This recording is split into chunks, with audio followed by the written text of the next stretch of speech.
Good morning, my friends, and welcome back to the Morning Mindset. I hope you are ready to get your minds aligned with the truth of God.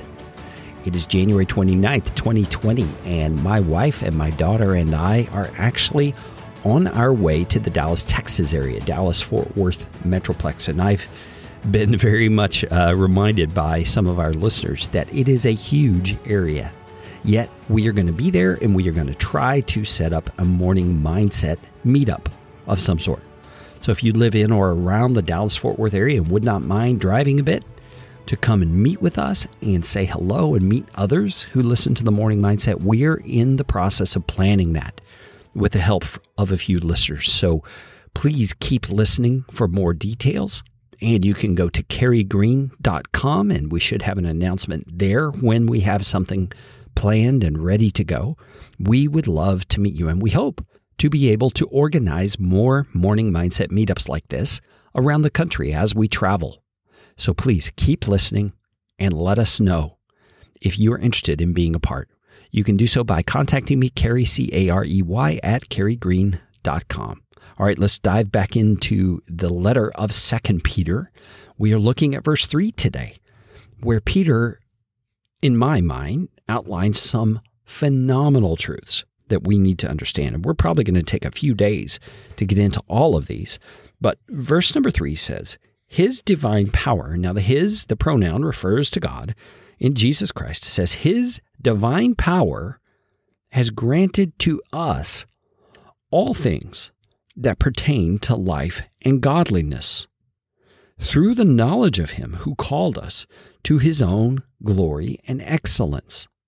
Now let's pause there. We definitely have a couple of days worth of content to dig into here.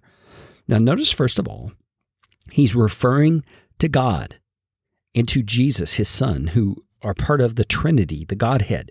And he says, His divine power has granted something to us. So when you think about power, and you think about the power and authority that certain individuals have, there are degrees, are there not? There's the amount of power a third grader in the local elementary school has. There's the power that his teacher has. There's the power that his principal has. There's the power of the superintendent, and on up the chain we could go, correct? But we are talking about God's divine power. That is the ultimate authority in all of the universe.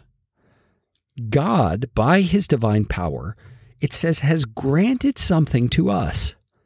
Now, when I hear that, my ears perk up. I want to really listen here.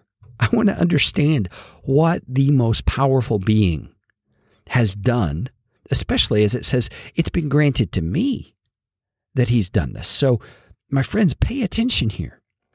His divine power has given to us, here it is, all things that pertain to life and godliness. Some versions, some translations here say, has given us everything we need for life and for godliness. My friends, stop and let the magnitude of that sink in. There's so much of life that we feel is outside our control, and indeed it is outside our control.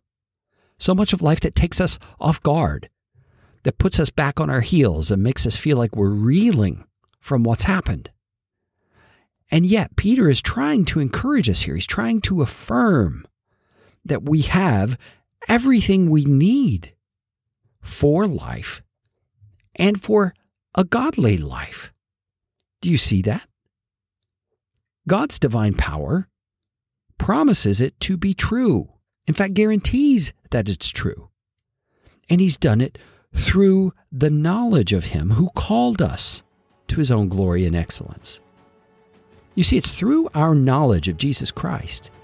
It's through digging into the facts, the truths of what has happened for us through Jesus Christ and who we've become because of Jesus Christ.